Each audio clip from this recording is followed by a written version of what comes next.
you want a picture every time?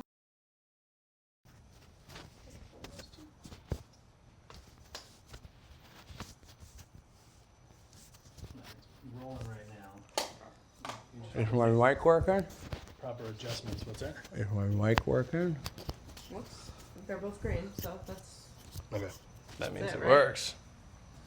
I'm gonna go the old Magnetico. Remember, don't screw it up like you did the one time. I know. I won't look foolish ever again.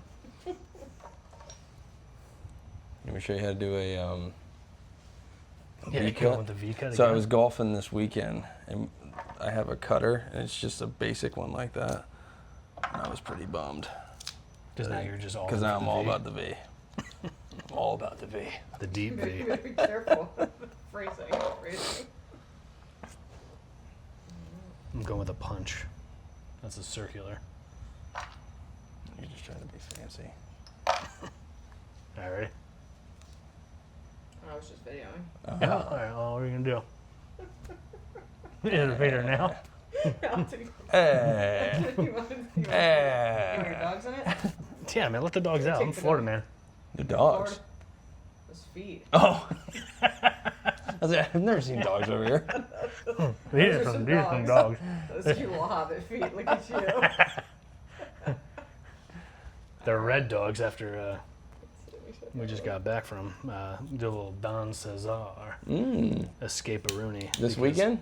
Yeah, from like a 24-hour. 24 hour. My parents were in town, and we were like. I love Paso Grill. That whole area right there is so awesome. I don't think we've done Paso Grill. That's on Paso Grill. Is that? That's the street. Yeah, that strip right there is Paso But I Grill. don't think we've done anything but But like we the should Don. do other things. Yeah. We I haven't- just mean like of all the beaches in Florida, like in Tampa, that's my favorite beach. So Oh, that okay. is that the area or? The Yeah, so it's like main right one? if you're when you're driving to the Don Cesar, if you're looking left, that dead ends to the end of a little peninsula, and that whole little strip is called Paso Grill Island. Okay. Yeah. So the Don the Cesar is name like the of this beginning of section the. of it? Yeah, the Don Cesar is like the beginning of Paso Grill.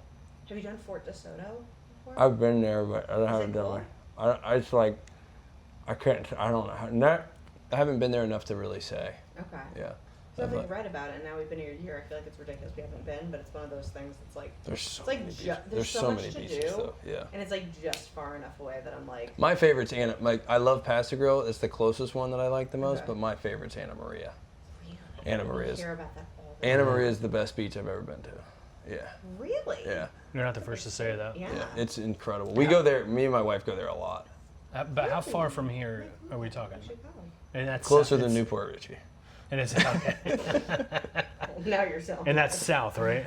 Yeah, it's like you know where have you ever heard of Siesta Key? Not a TV show. Well, Oh, they did have a TV show. So Siesta Key and Anna Maria like meet at a point. So it's like right there. So it's right there by. It's like off of. It's like a island. It's like a beach of Sarasota. I would call it. oh, okay. That's so interesting. I didn't realize Siesta Key was down. I assumed it was like by the Panhandle for some reason. It's so interesting. Well, we'll have to check it out now. Yeah, the Do Panhandle's you a guys whole bring the different kids, monster. or is this a kidless excursion? Kidless. Kidless. That sounds You good don't to know. don't vacation with kids. Mental note. Do you want to actually enjoy yourself? That's the question. Whose parent do you have? Parents, or do you hire somebody? No, my mother-in-law actually lives Thank you. All right. Have fun closer to then. you guys than I do. She lives like right down the street. Oh, really? Yeah. No kidding. Mm-hmm. So I don't know if you have questions fired up, but I read a question earlier today that I'm curious what your thoughts are. Okay. Make sure you keep yourself angled like that, even when you sit back. Why? You'll capture more of the face on those split. Because I do this a lot. Yeah, because we kind of like come like this. So if we leave ourselves open like this, it'll just. The question I read was, it's nothing to do with business. Well, yeah, you could apply it to business. But it said, hold on, what was it? Is happiness something you build or something you allow? I think happiness is all in the beholder. Because I think there's a lot of happy people out there in some really shitty situations. And I think there's a lot of people out there that are in very similar shitty situations that are just miserable. So I think I think it's in the beholder. I think happiness is kind of what you make of life. I think it's kind of like what you think of life and how you process things mentally. And I don't think you have to be like totally optimistic all the time. I mean, you could be a realist. I like to consider myself a realist, although some people would say that I'm pessimistic because of that. But I don't like to get too opportunistic or too optimistic about things. Just 'cause I want to try to keep like a level head. Like I do get excitable though. Don't get me wrong. Like when new things. Like I'm definitely an excitable person. Yeah. That's a little different, but I think it's within the person. I like that. What about you? Well, I think there would have been a time in my life when I would have knee-jerked, no questions about it, said it's something you build. It's like you build towards something, a life that you want, and all this. And it's like there is a lot to be said about that.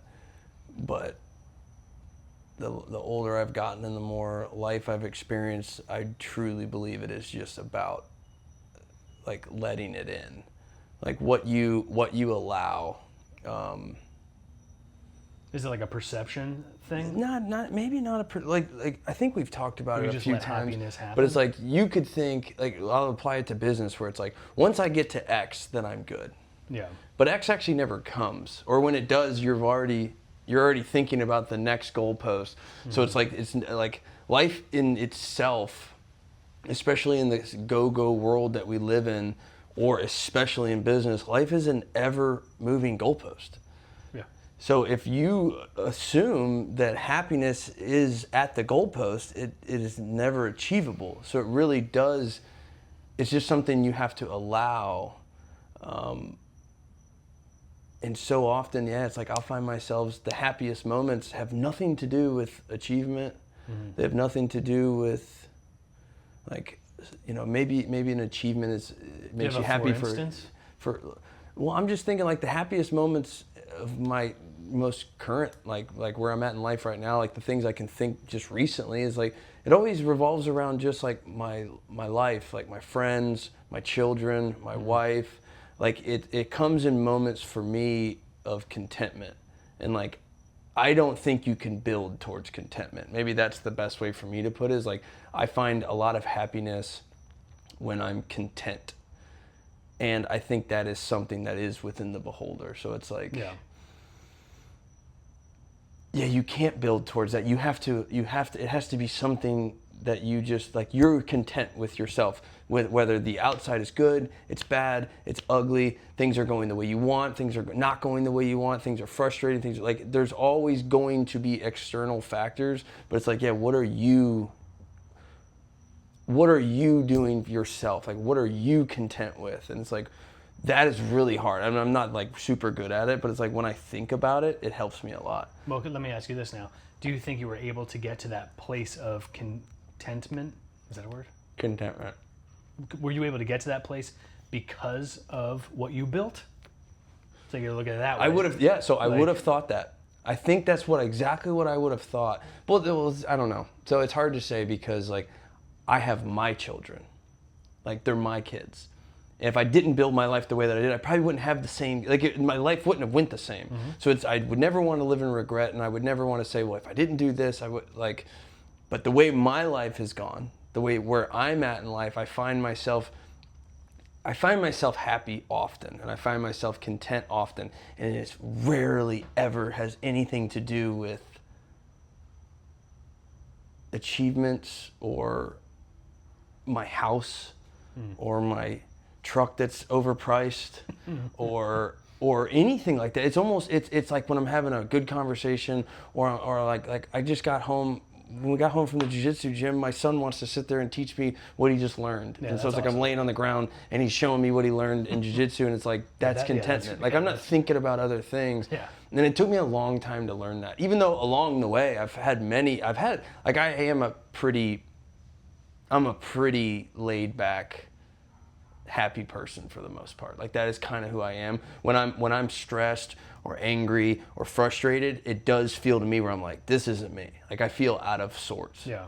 So it's like in a weird way, I always kind of chase it because that's like when I feel like I'm me. You know what I mean? That mode of like anger and frustration and That is such an energy zapper.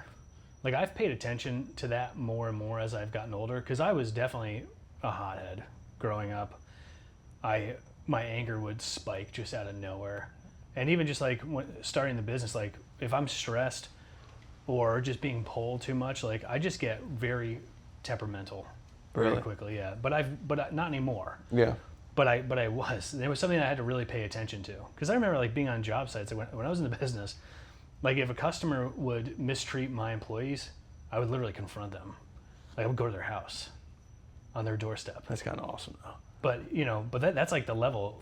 But now, like I just kind of like just let people do what they want to do, and just move on. Don't let them bother you. Don't let them take your energy. Like I just have a different perspective. Yeah. But back in the day, it was just like, whoa, absolutely not. Like I remember vividly going to a store. We did a job for a store owner, and it was a brutal job. And the material ended up being way heavier. And it's kind of the scope of work changed very drastically. And so the estimate that was provided couldn't be held. And then after the job was done, even after speaking with him, he refused to pay the additional amount. And so we were still a very small company at the time. And so getting burned on a job of that size really hurts. Yeah. And so obviously the guys are always going to be taken care of, but like the business like really needs that. Yeah. And I remember him doing that. And I showed up to a store because he was dodging my calls. So I literally just went to a store and confronted him face to face. And I made him reissue a check. I brought the check that he gave the guys. That was for the wrong amount. And I brought it to him, and I confronted him head on, face to face. And I didn't know what was going to happen. Like, that's kind of crazy. A little bit. Like, I wouldn't actually tell someone, I would never advise anyone to do that. Because it's kind of like the road rage thing. You don't actually know who's in that other car. You don't know what kind of day they've had. You don't know what kind of weapon they might have. Or like, you have no clue. And everyone has issues. We all have issues, and we all think our issues are the biggest and the worst problems to have. But everyone has them, and you don't know where they are. And just like from like a safety perspective, like I would never advise anyone to do that. But that's like what I mean. Like I was really there. I was really about it. Like I would throw down. And then getting like outgrowing it probably makes you feel a lot better, because I know like I'll never do that ever again. Like I rarely get worked up over things. Like, well, you also have something to lose now. Well, yeah, especially ever since having kids. Kids really calmed me down.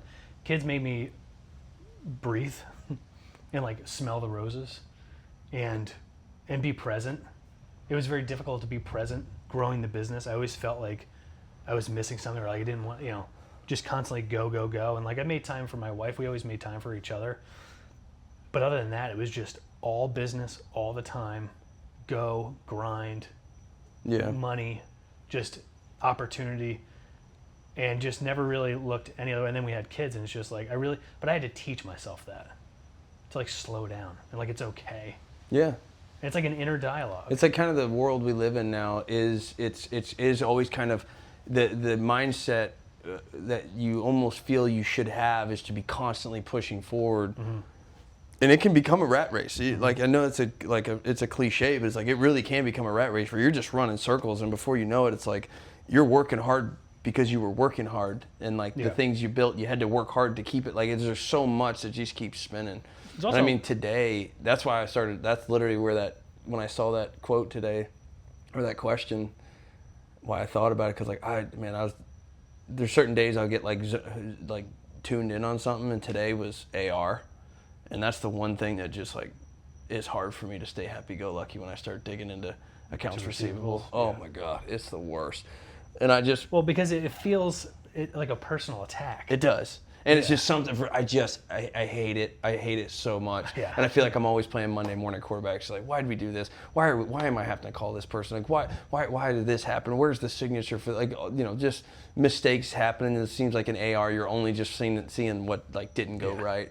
There's a certain level of trust that you need to have on both sides. The customer has to trust you to fulfill. You have to trust them to pay. That's just a consumer to business relationship. But it's even with all that said, I guess that's what I mean is like that can all happen.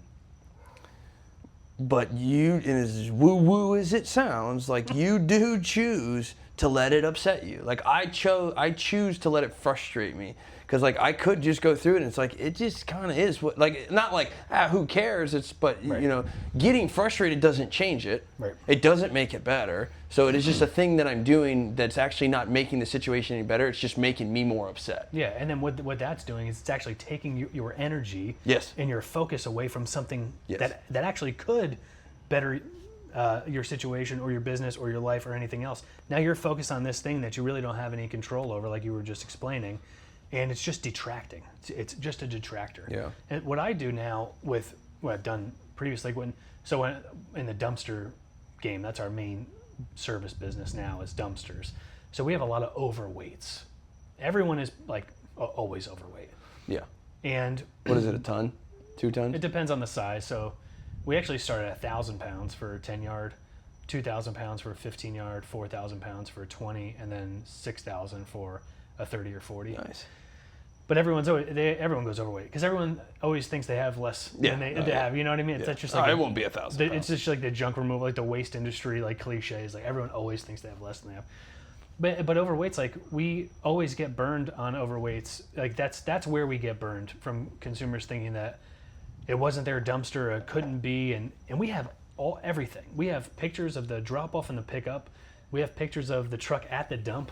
We have timestamp Yeah. dump tickets. We have GPS on every single truck. So I match the GPS coordinates up with the dump tickets and everything else. And they do like a chargeback. And I've never won. Even when You can't win a chargeback. You can't win a chargeback. Don't even try, because you can't. There's know. nothing you can do. Well, so just so people seeing Yeah. this know, you always provide the information, because they'll suspend your account if there's too much chargeback and without response. They'll consider it some sort of like fraudulent thing going on, and then you'll actually charge again. So reply, but don't think you're going to win. Yeah, you're not going to win. That money's gone. It's gone. And so I used to get super worked up because that is literal theft from me. You are stealing from me. I paid for your overweight. Yeah. It's not like that's not all profit. No. I don't make any profit on it actually. When you take the credit It's card, covering the- it's it's just covering the debt. dump. Yeah. Yeah. Yeah. And so you're literally stealing from me. But it's like my company. You're it's stealing not from me. my happiness. It's like there's a bear on the truck. It's not my face, so it's kind of like I Yeah. don't know. You're stealing from the bear maybe.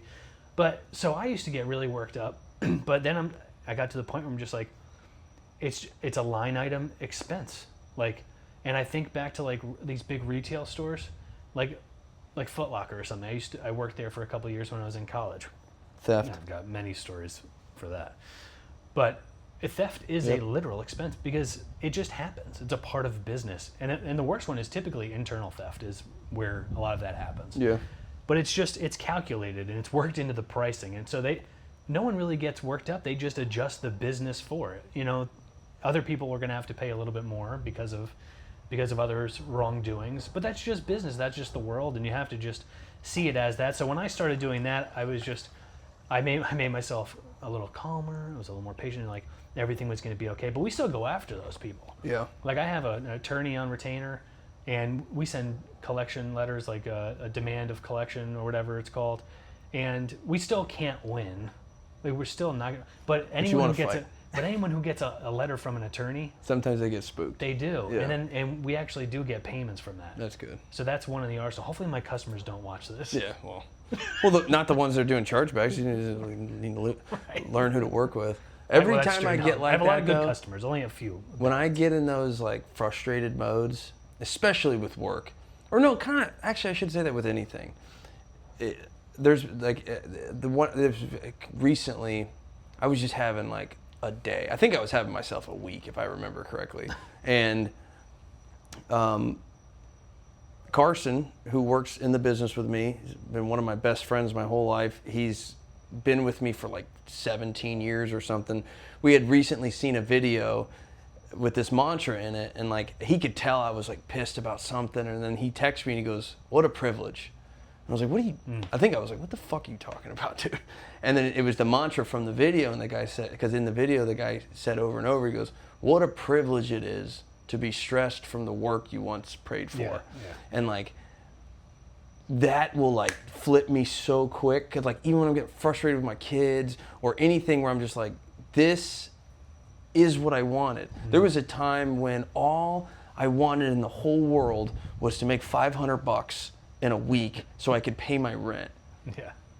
Like and then I would think like one day I want to build a business and I want to be not on the truck. I want to have employees. I want to work in the office. I wanted to build a business, and then with it comes some stress. But then when that stress is there, if I can remember like what a privilege it actually is to have this stress. Yeah. Because this is what you worked for. Right. It's not always going to be perfect. That will flip me quick. Yeah, for sure. So it's just to stay like centered and to stay grounded. When it is hard, in certain times, but to always like try to bring yourself back to that point is really important. But that's why I think that happiness is something you allow. Okay. That's really, I think, to wrap that all up, yeah. the full circle, like that to me is like kind of how I answer that question, is because like that makes sense. I allow myself to let it go. I think it's a lot of perception and be content. as well. Yes. Like how you view things. But you're not going to build your life you're not going to build towards something and just be like, now I'm happy. It just doesn't work that way. Yeah. I heard a guy say one time, he's like, you could dream and one day you just want to be on the beach with margaritas and that's happiness to you. And he goes, eventually you'll get a sunburn and you'll get sick of drinking the same margarita. So it's like, it's going to fade. Like happiness is fleeting in itself. So it's like, it comes and it goes. So it's like, allow it when it can be there and try to center yourself when you're frustrated and things, because like what you're saying is actually spot on, is that negative energy can zap so much from you, and then it's not leading you down a path of it's not leading you down a path to getting past it. It's just leading you farther down the path of the frustration, the anger, and resentment, whatever it may be. Now you're distracted. Yeah, it makes sleep a little bit harder. You wake up still thinking about the same thing. But then you might do something else that you regret, and then maybe you're not present for your family. Like, I don't know, maybe you're at your kid's ball game or something, and you're just so worked up and you're so frustrated and you can't even be present for your kid, and the kids always feel that. Oh yeah. Like, they know. Oh, I've had the nights where I have something going on and my wife will come in the room and she'll see me, she's like, what is going on with you? And I'll be like, oh, I'm sorry. I was staring at the wall for the last 45 minutes, deep in like thought of like frustration or like trying to get past something. And it's like, but I would much like being present is being content. And it's like, when you're frustrated, you're never present. Yeah. You're literally in whatever's got you frustrated. Yeah.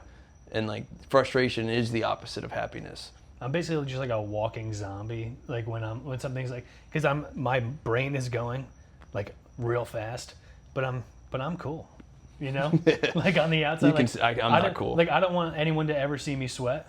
So like from the outside, like people may not know. My wife knows. Yeah. And she now at this point, we've been together for 18 years, married for 6, but together for 18, and she just comes up to me and she's just like, you let me know when you're ready to tell me what's going on. And I'm like, I certainly will, because I need to have, it needs to be my moment. I got to process it. You know what I mean? And then I will just give the SparkNote version.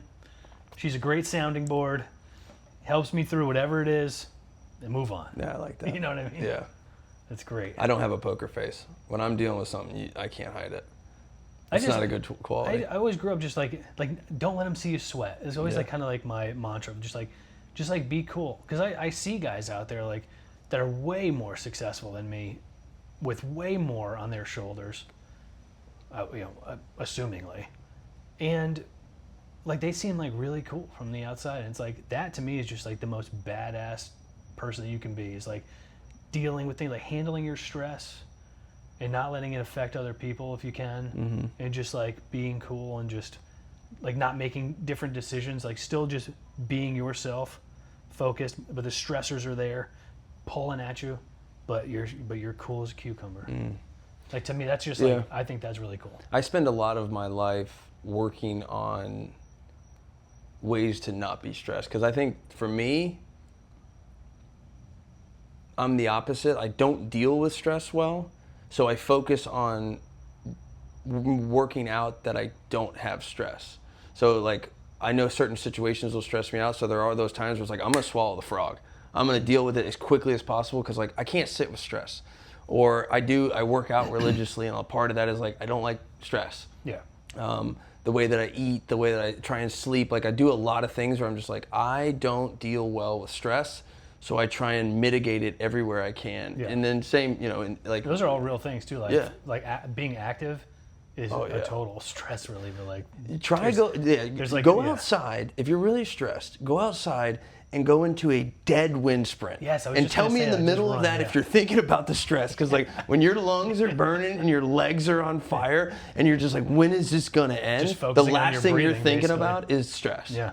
Or anxiety or anything. It's like you don't have the time, or your brain, your body, none of it has the mental energy to deal with the BS that you're creating in your mind while your body is working at that capacity. Yeah. Get on an assault bike and just go full speed, or just go out on the street and just go running as fast as you can. And you'll be amazed at how quickly like some of that will just melt off. Well, yeah, but there's no question. You know what the other there's also, if you ever look at like an old picture, like there's these old pictures from like the 1940s or something, and it'll be like New York City, and it's just like littered with people. There's people walking everywhere. They got their hats on, and everybody's walking to work, and they look like they're in a hurry. And it's like every single one of those people were stressed about something. They're stressed about this. They're in a hurry there. They're this and that, and all of it is irrelevant now. And like our lives are the same thing. It's like if something you're stressed about right now, one, it probably won't even matter tomorrow, but most likely no matter what, it's definitely not going to stress you out 2 months from now, a year from now. And that's like, this too shall pass. Like it always does pass. It's really hard to like think like that when you're dealing with it. It is, yeah. But it is true. It's like, it's never as important as you make it out in your mind. Like my AR today, like getting frustrated with it, 2 months from now, it's all going to be, I'm going to have new things to worry about. You know what I mean? Yeah. So that, I mean, a lot of it will probably be resolved as well. To talk about like the stress thing, for like anxiety and stressors, if you just sit with it, it'll never go away. Like you have to take action. Like those are actionable items. Yes. Like stress, anxiety, like being uncomfortable, like anything that kind of throws you off and makes you feel weird, like it must be actionable. Like work towards it. Run as fast as you can towards it. That's me. What I'm talking about, swallowing the frog. Yeah, it's like you do something now. Move towards changing it. Yes, and that's really what I found to be most effective, just releasing the anxiety. Because if you just sit with it and you just try to ignore it, it's not going to go away. You know, like a bad phone call. Like if I'm like there's times when I know I got to make a hard phone call. I can't sit with it. I got to do it right now, because if I just sit with it all day, like I said, I don't deal with stress that well. It's just not. I just don't. If I get stressed, I like smell bad. Like it's weird. Like I don't. My body just doesn't deal with it, because I do think like my center, like my thermometer is set more at like a laid back pace. So when I'm stressed or I'm moving a little too quickly, that's what I was saying. Like I feel abnormal. Yeah. So when I'm stressed, I feel abnormal, and my body feels abnormal. But yeah, if I got to make a hard phone call, I don't think, okay, I'm gonna call at this time. It's like I'm calling right now. Like the people who just like think about how the conversation goes. That's another thing that just kills me. It's like, what are they gonna say? And it's like, all right, well, I think they're gonna do this, and then so I'm gonna say this, and then if they say that, and like you're playing this whole fake chess game. I've had the best conversations and arguments in the shower you've ever heard. That's where all the best arguments happen. Is in the shower. I'm gonna say this, and then he's gonna get a piece of my mind. Yeah. And then and then you actually do it, and it's like not even close to whatever happens. Yeah. We also don't know what anyone else is thinking. That's why communication is important. Yeah. I tell everyone in my business, is like, if you got anything important going on, or you got anything important you need to tell someone, or like, hey, I don't like how this guy's being, or I don't like how things, like anything of importance, do not send in a text message. I can send you a text message right now of one sentence, and 15 people can interpret it 15 different ways. So like, have a conversation with somebody, talk it out, whatever it is, because you're going, like, you have to humanize it with them and also see their side. And don't put it in a text message, because they're just going to interpret it the way they want to interpret it, through their eyes and then their tone. There's a certain nuance that is missed with writing. Yeah, my wife and I argue like any other couple, but every time we're rehashing an old argument, I swear she's always reading off the argument like it was a movie script.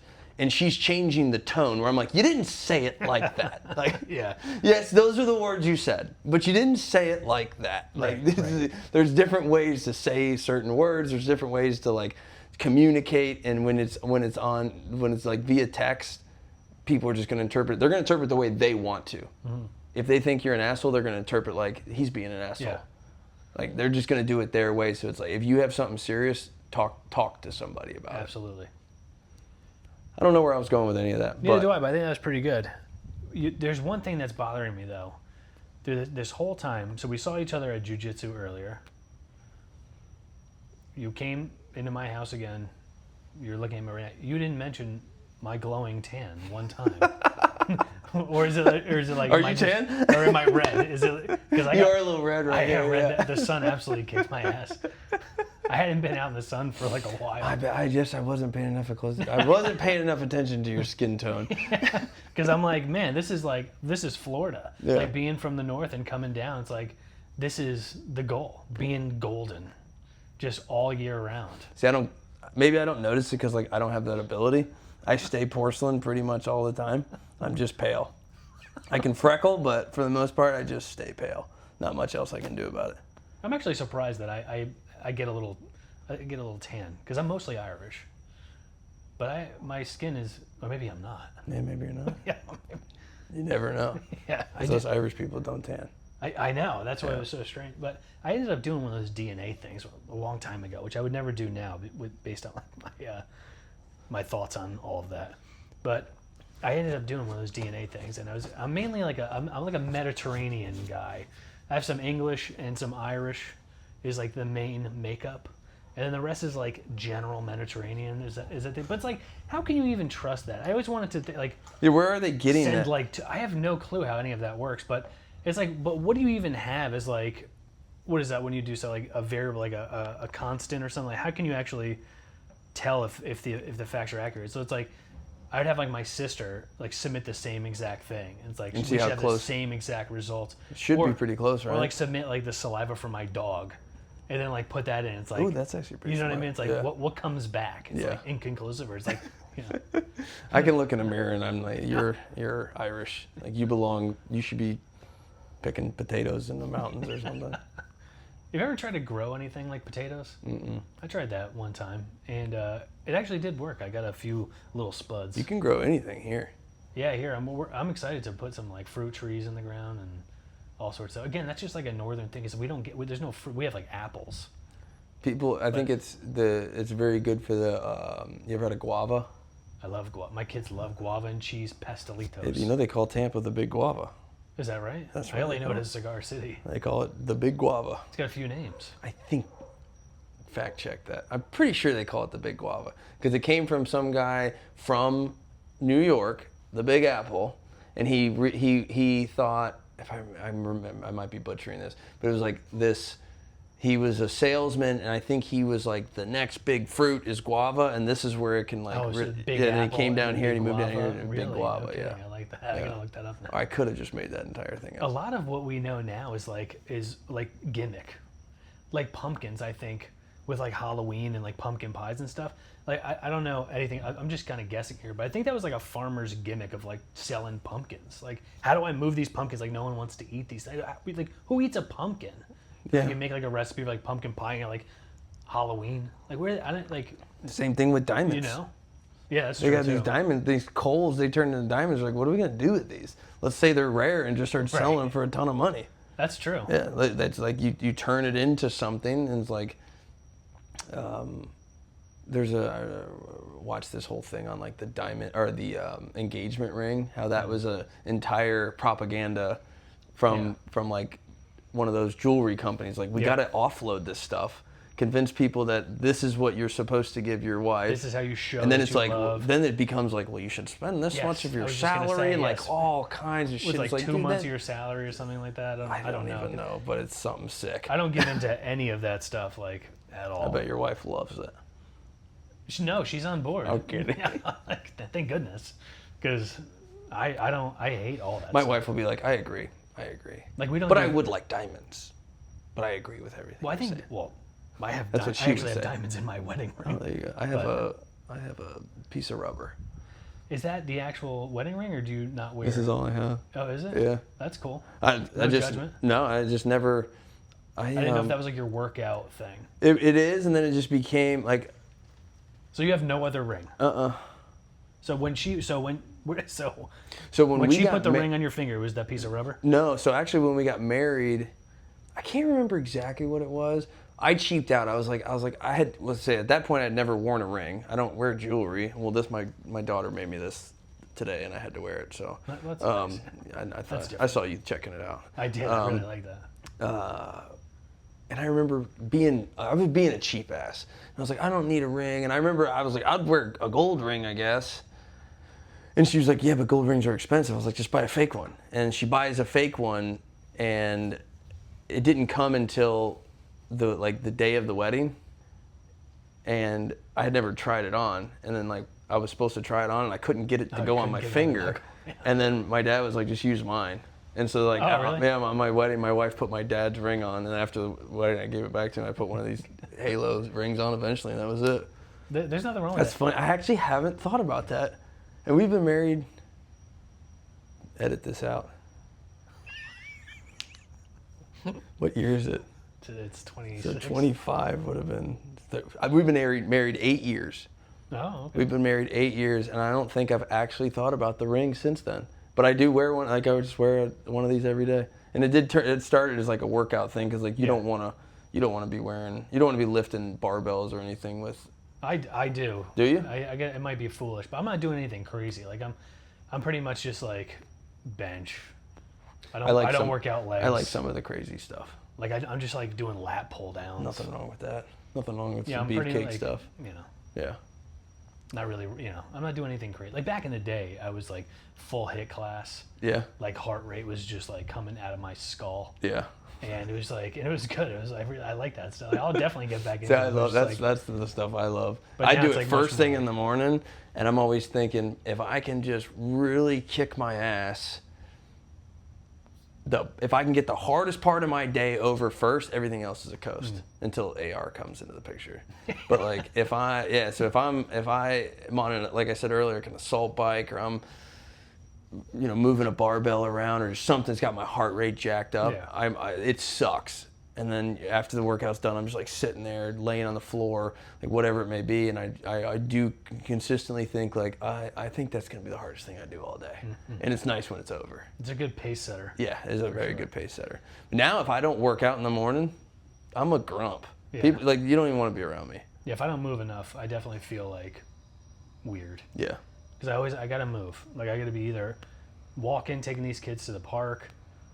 Sometimes we go to the YMCA, and they got this little play area, and then I go hit the gym there. That's my gym. Yeah. Or I'll run with them. I'll be on. We have a wagon full of 3 kids. It's basically 150-pound wagon now with these 3 kids in it. I'm running down Bayshore. Now you just need to put some weights on it. Put a weight vest on and just go for it. But that's just keep moving. But it's not today. I was sitting at my computer. We had someone come over to help with the kids, and we just had the in-laws leave, so we're turning over the guest room. We just got back from being away for the weekend, and so we just had a lot of things to catch up. So I wasn't really moving as much, and I'm definitely my hips are tight. I'm getting older too, so it's I feel stiff. I'll just drop down and bang out push-ups. Nice. Just stretching on the ground for no reason. It's just gotta just do something. Yeah, so I do CrossFit in the morning. And it's amazing how many people I'll say that to, and they're like, oh, that's dangerous. That's this, that's that, that's this. And I'm always thinking dangerous is sitting on the couch. Yeah. Dangerous is doing nothing. There's a lot more dangerous things you can do, but danger is sitting. Well, I also think people are just opinionated. Don't hold this against me. You one of those herky-jerky pull-up guys? Yeah, I don't do it much. I can do it. I can do it, but I don't. My shoulders are. As I'm 38 now, I'm I can't sit there and do that stuff anymore. I used to compete with it. So yeah, when you're competing, you're going for speed. So you would be trying to do them as fast as you can. Get a fish flop going. Yeah, you just a straight fish flop. But don't judge me for this. But it just makes me think about people and their opinions on things. But a long way back, this is 8-10 years ago, for some reason, I was I'm gonna try vegan. I'm gonna try to be a vegan. Oh yeah. I don't even remember why this came up. it wasn't a philosophical reason. I think it was a more trendy thing. Though. It might have been, but I went full. Yeah. So it's like I went full vegan. Did you almost die? Well, no, yeah. Well, I think vegan people are very unhealthy. That's my opinion. it's funny because when I first started, I felt the opposite. When I first started vegan, I felt like I was on fire. I just felt so good all the time. But it caught up to me. But what I was going to say is anyone I would tell that I was a vegan, they would always just jump right to like, oh, you're not getting enough of this or you're not getting enough of that. And it was always people that like ate fast food or, you know, drank too much. Or they did not eat healthy in any way, but they were quick to tell you what you're doing is wrong. And it was a good experiment for me to kind of see where people's opinions are and how quick. I mean, it was like, every time I would tell somebody, they'd have a beer and a hamburger in their hand and they would quickly tell me how unhealthy it was. Yeah. Without even realizing what they're doing, because it's a projection. So it's kind of like, you're not better than me or something, even though I wasn't doing it to be better than anybody. But I will say, after about a year, I did start to really understand where I'm like, you are what you eat. And I was becoming a vegetable. Like I literally was just slow and weak and I hated it. I think it's hard for... And then I went full carnivore. Yeah, well, just to wrap the vegan thing up, I think to be a healthy vegan, I think you need so much more. And again, I'm not a nutritionist by any means. I try to eat very healthy. I mean, you've seen my fridge, raw milk, grass-fed, finished beef. I'm a carnivore. Like that's basically all I eat is like beef. Yeah. But like even like for breakfast and everything. Like, but anyways, like the vegan, I think it's hard to like get everything that you need in order to be healthy while you're a vegan. Yeah, you have. I think that's why so many of them look so frail. And they don't last. And I don't think Or overweight. I do think There's a lot of them that are very overweight. I do think people get into it. I just don't think I don't think a lot of people stay in it long because it eventually starts to have a negative effect. It does make you feel good at first, and then eventually it makes you feel the opposite. It's almost like a cleanse. Yeah. Maybe that was kind of why I was feeling so good, and I was like losing weight, but then all of a sudden there was a diminishing return where it's like I lost too much weight, and then I just like wasn't getting enough protein. I was only eating carbs, like whatever it may be. I just started to feel weak and look weak, and I hated it. Yeah, we don't. But it was just funny how quickly people are to give you their opinions. Same thing when I did a full. This one time I just did a full 60 days carnivore diet, like hardcore, like nothing, and everybody had opinions about it. And I just realized real quick, it's like if somebody thinks you're like, it's amazing how opinionated people can be. People like to hear and themselves you didn't think talk about that with any, but so be careful. It's like if someone wants to tell you about what you're doing in your business or this and that, like always remember where it's coming from, because they're projecting it from somewhere. I mean, I had so many people tell me that I was crazy for wanting to start the junk business way back in the day. And you would look at what they're doing and you're like, well, I don't ever want to be like you. So like your opinion doesn't really mean a lot to me because I have a different vision for what I want to do. And it wasn't necessarily like junk, because I tried my hand at a couple other business ideas before that. It was really just like trying to just create a business. And I always had a different end goal of like the business working for me and freeing me up was always like the goal. And so junk was one of those things that I saw the road to, and so I started, but many people told me like how stupid that was. And well, I never got told I was stupid for it, but I remember very early on learning to like kind of tune out the noise. And I've told this story many a times, but early on, 19, 20, 21, I was like, I convinced myself, I told myself, you're a businessman. Even though I wasn't, I was like, I was in business for myself, I was a businessman. But on the outside to everyone, I was just a kid hauling trash. Mm-hmm. And there would be times where people would say things, almost kind of poking fun at me. Like friends of mine that were like back from college or were graduating college, and it kind of be like, what are you doing? Something. And there was a time, and this actually probably happened numerous times, but I remember going to a customer's door, I'd knock on the door, And they'd come, and the one I vividly remember was a woman, and she's like, "Hi," and I said, "Hey, I'm Casey. I'm here to look at whatever they were getting rid of." And she turned, and she was like, called for her husband, and she's like, "Billy, the trash guy's here." And I remember just like it was a dagger, because like, who does this lady think she is? I'm a businessman. Yeah. Even though, you know, it was I was there to pick up your trash, but to me, that was the good part about it all was like I was able to kind of stay headstrong, and the fact was like I don't care what anyone else thinks or says. Like, you call me the trash man all you want. To me, I'm a business owner, and I did not allow other people's opinions of what I was doing to affect me, because if I did, I don't think I would have lasted doing it. I would have been too worried about like, well, I should try my hand in this, or I should just get a job here. I don't want to be perceived as this. But I did a very good job at a young age of perceiving myself the way that I wanted, and I didn't worry about what anybody else said. You know, it wasn't like people weren't like, dude, you're an idiot for doing this, but it was always just kind of poking fun at like, you drive a pickup truck and you haul people's trash. Like, what are you doing? I mean, I was known as the dumpster guy for a really long time, and I think for a lot of people, I still am the dumpster guy. Be the guy, and that's fine. I am the dumpster guy. Yeah. Like I'm the junk man. Like I am whatever you say I am. Yeah. You know, like that, and that's fine. Yeah. I was gonna. Well, that's a branding thing. I was gonna quote Eminem right there, but it's like. I think about it's a branding thing too. That's like, there is not a single person that knows me that doesn't know that I own a junk removal company. Right. Like, they know about stand-up guys if they know me. And how great it'd be top of mind if they ever need junk removed. There's been thousands of jobs over the years have just been from people that just know me, or they know me and like they know that I run this business, and that they tell a friend, and all that, because I got to the point where I never shied away from it. It's like, this is what I do, and I'm very proud of it. And they're like, so and so like has this, like, can you help her in that? Like I get that all the time. You're just like, oh yeah, for sure. Like, does it have to do with like removing something from this place and putting it like do you just need something removed from this? Yes. Like, do you need trucks and guys? Because that's what I do. You know, it's like, for sure. To go back on like other people, I had a situation where I had this very young man was working for me. I think he was just out of high school, or maybe he was on summer. He was in high school. He must have been 16 or 17. And he wanted to help out.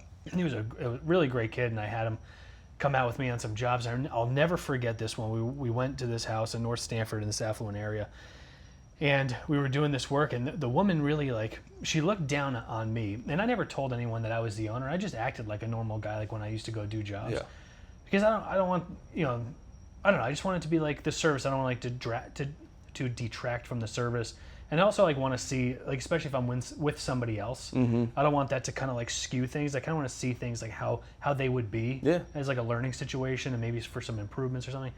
And so she was really like looking down on me as like being an older person. Like, I was probably late 20s at that time, like doing this type of work, and was looking at the young man as like, that's great to like make some extra money. And she said at some point, when she was like just being conversational, because he was in high school and the whole thing, she was just like, well, you know, make sure you stay in school and work really, you don't want to be doing this your whole life. And I remember being like, what's wrong with this? Like, these guys you can make a living here. Like, they get paid well. Like, this is not minimum wage, plus the tips and plus everything else. It's like, it's a good job. Well, it's also, but people's perception on like, well, they're just projecting too. You know? But that's also why everyone feels they have to go to college. That's why people will put themselves in debt to go to college and like do those things, because everything does come down to like to society's perception of, you don't want to be doing that.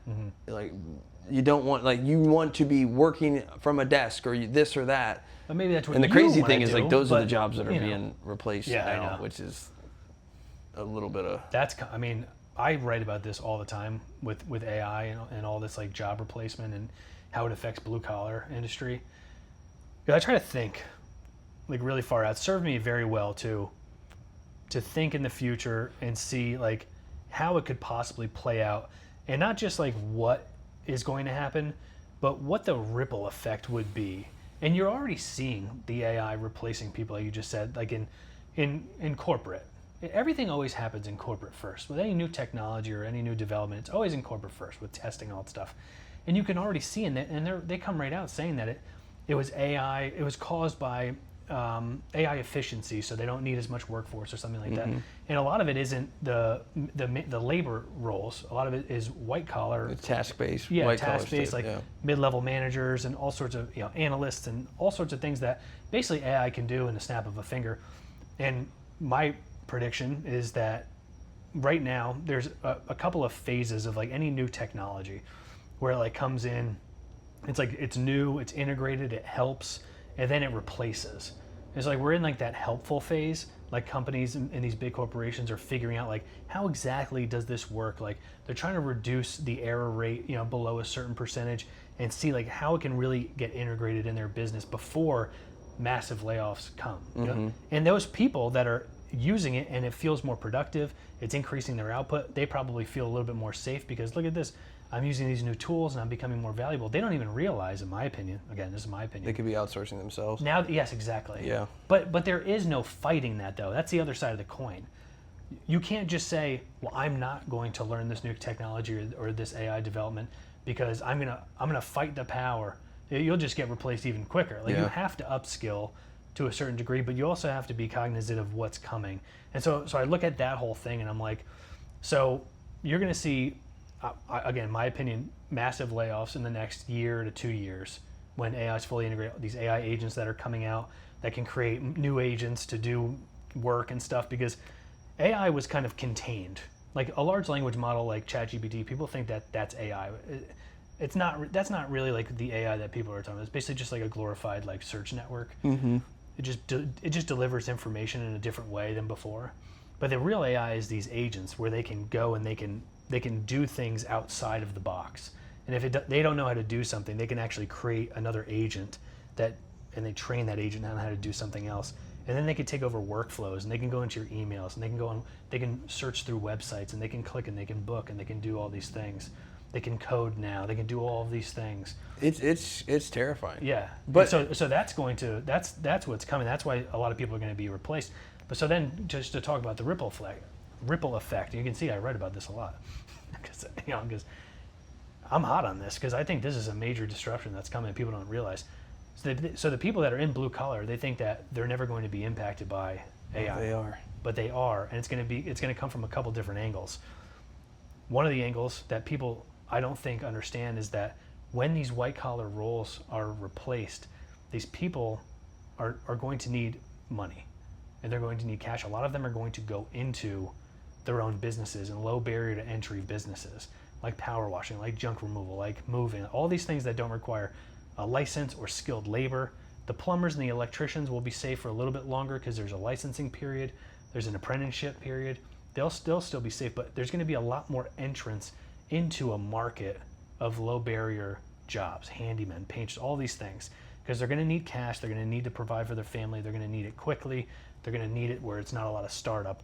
So I think you're going to see a lot of new entrants. And now those entrants coming from a white collar world where they already know this technology, they're way ahead. They understand market. This is going to be marketers. This is going to be analysts. It's going to be really smart people. Not saying that blue collar people aren't smart. But these people are very smart in the way that the world is working now, which is very tech-based. They're going to now become your competitor. And so then it comes back to the blue-collar guy who thinks that AI is not going to replace him and they don't want to learn it or learn how to integrate it in their business or anything like that. You're going to have these new people that are going to come in. They're going to use it to the fullest effect. They're going to be competing with you. They're going to be taking market share away from you through AI search and just understanding that better and how to do automations and follow-ups and invoicing and estimates and everything that reduces all the friction that a customer has with a business. How long does an estimate take someone to provide right now? With that, they're going to try to find all of those shortcuts to make that process frictionless, and that's going to be your competitor. They're going to take your market share. So now it's not AI, it's not a robot that's going to come and drive your truck and that's how you went out of business. It's someone that's using AI that's entering your market, that's taking market share away from you. So that's the double-edged sword of blue-collar guys thinking that they're safe. Legacy guys that have been around for 20 years, that they think that they're just going to live off their customer base. That's okay, and you'll never grow though. It'll just be that customer base.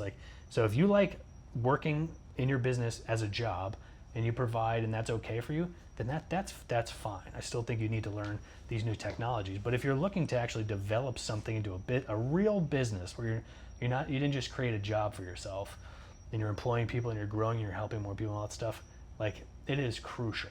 I think That's my take. I couldn't agree more. But I think the even scarier side of it, when I think about it, I rarely think about myself. I don't really even think about competitors that often. The thing that would scare me, that you have to pivot and we'd have to find ways around it, is more of the customers could go away.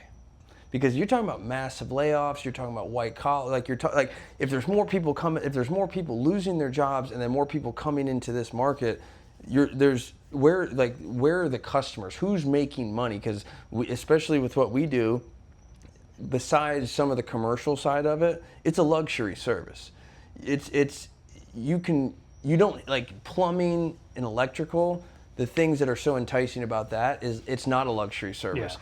When your toilet is leaking and the floor is filling up with water, you don't have time to say, well, I'm gonna think about it, or like when the time's right.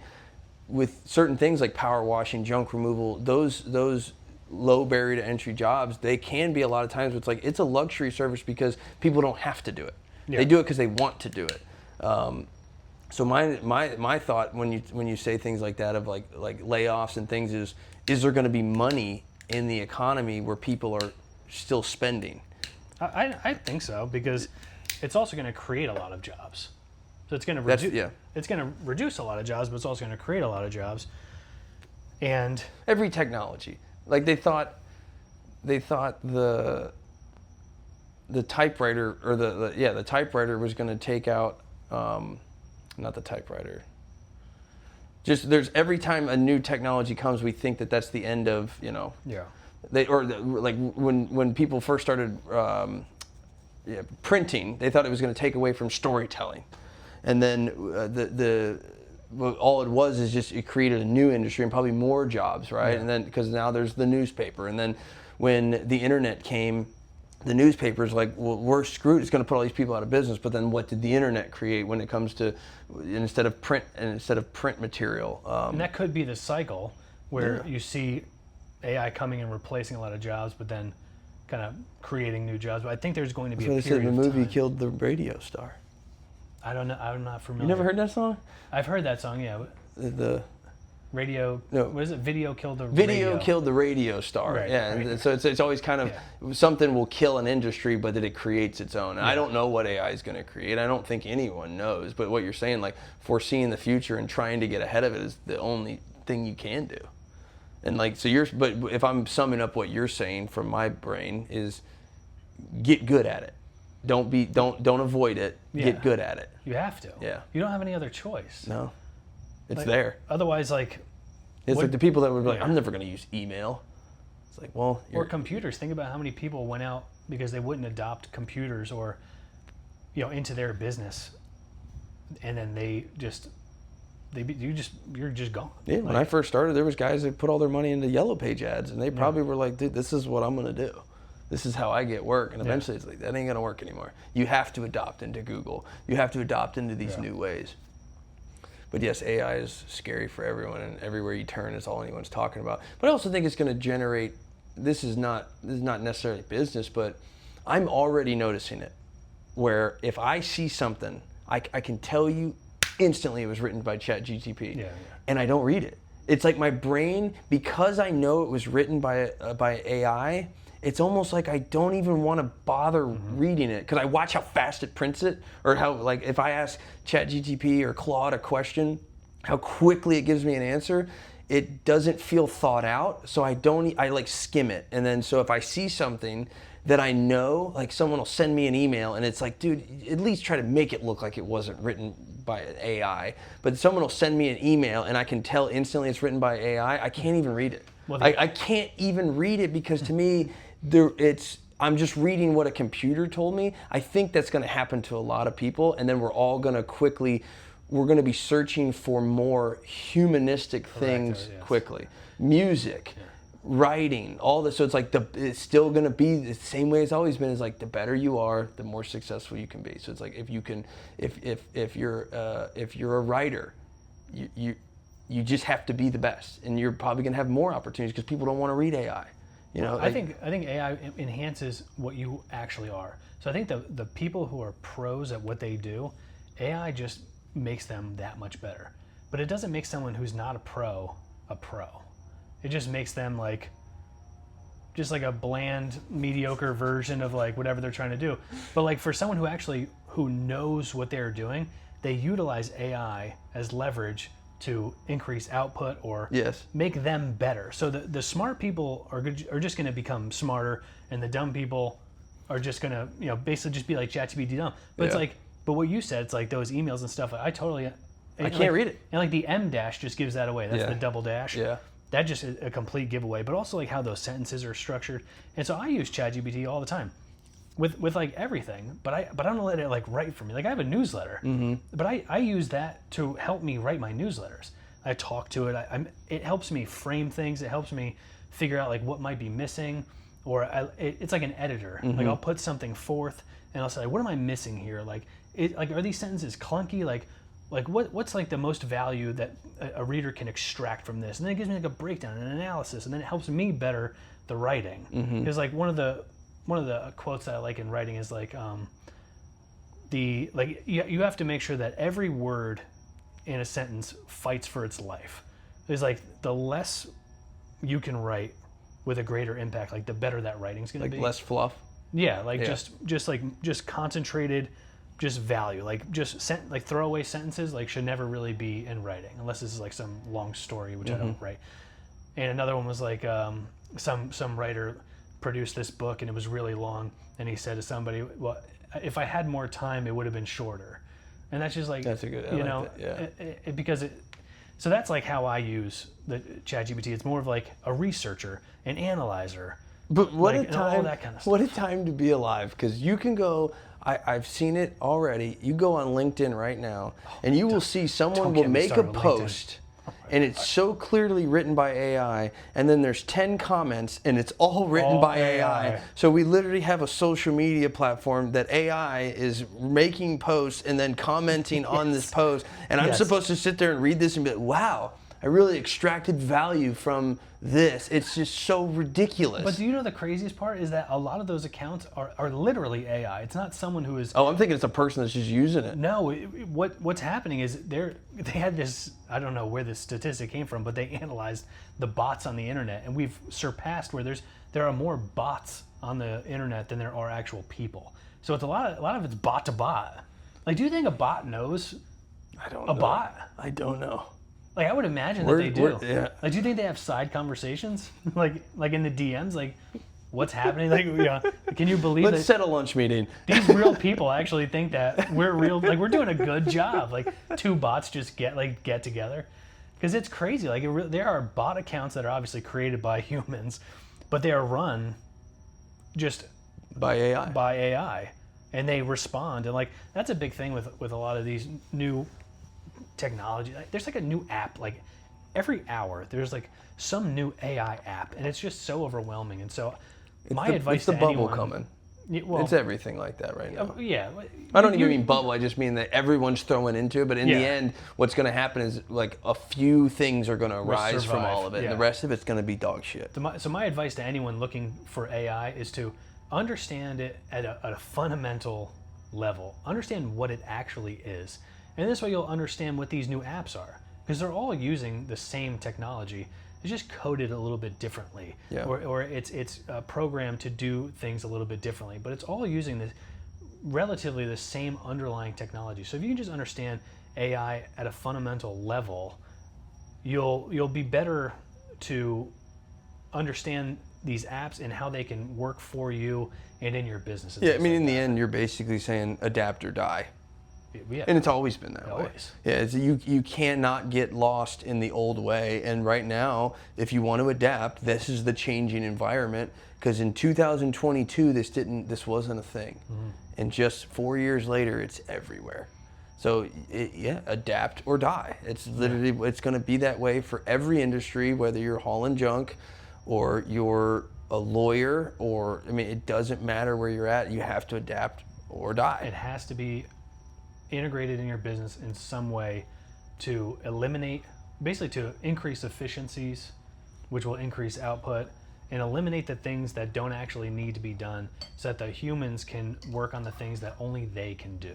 That's like really what it comes down to. Yeah, and I think so that, this too, things are going to show themselves. So this is now, it's going to be more important to be the best possible leader you can be.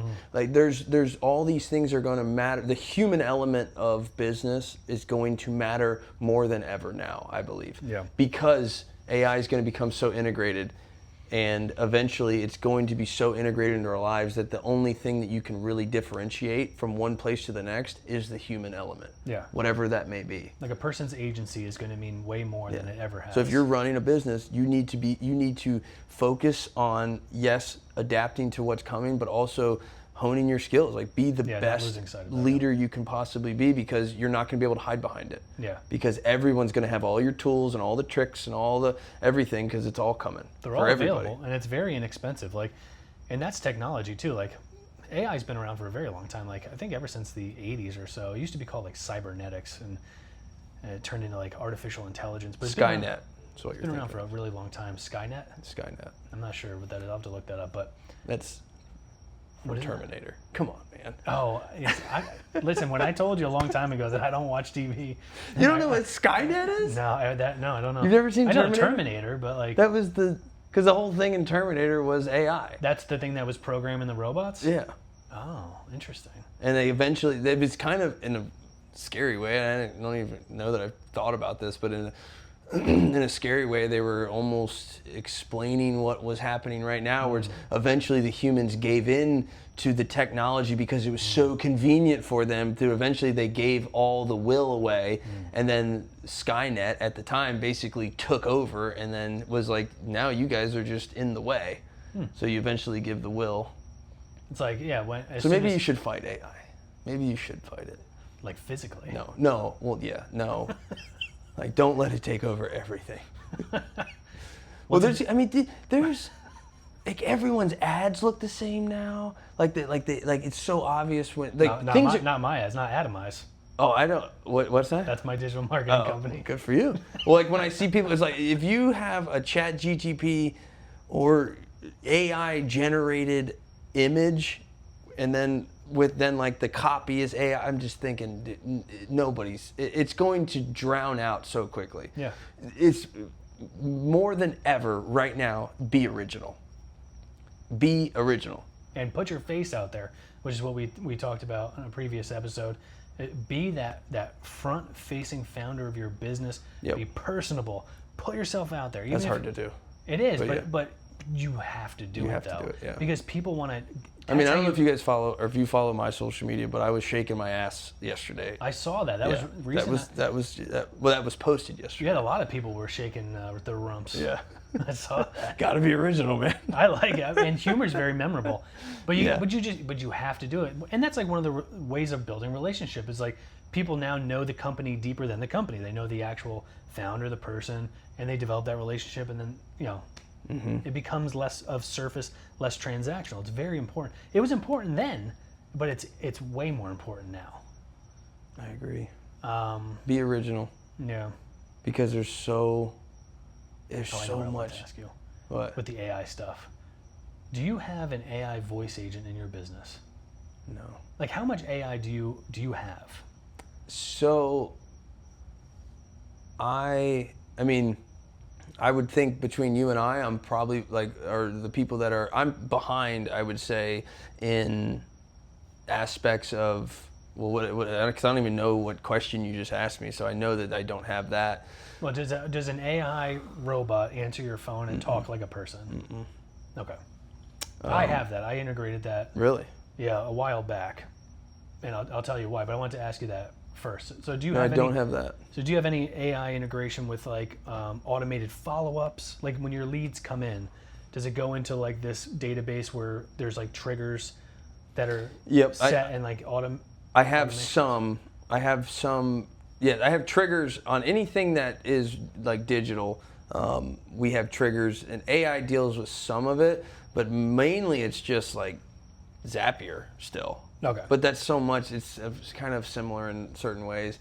I mean, Well, the AI aspect would come where it jumps in and like would communicate. Like if a text message comes in and your people can't answer it in like X amount of time, then the AI agent will jump in and say, "Hey, Susie, like how you doing?" Or if they asked a question about like in my business, like looking for a 10-yard dumpster, like my AI agent would jump in, and if we don't get to it quick enough, it would just be like, "Oh, great, you need a 10-yard. Like what town are you from?" Because we've trained the AI agent to know our entire business. Yeah. So it can act like a person in that respect, and it gets the customer the information that they're looking for, which satisfies that. Yeah.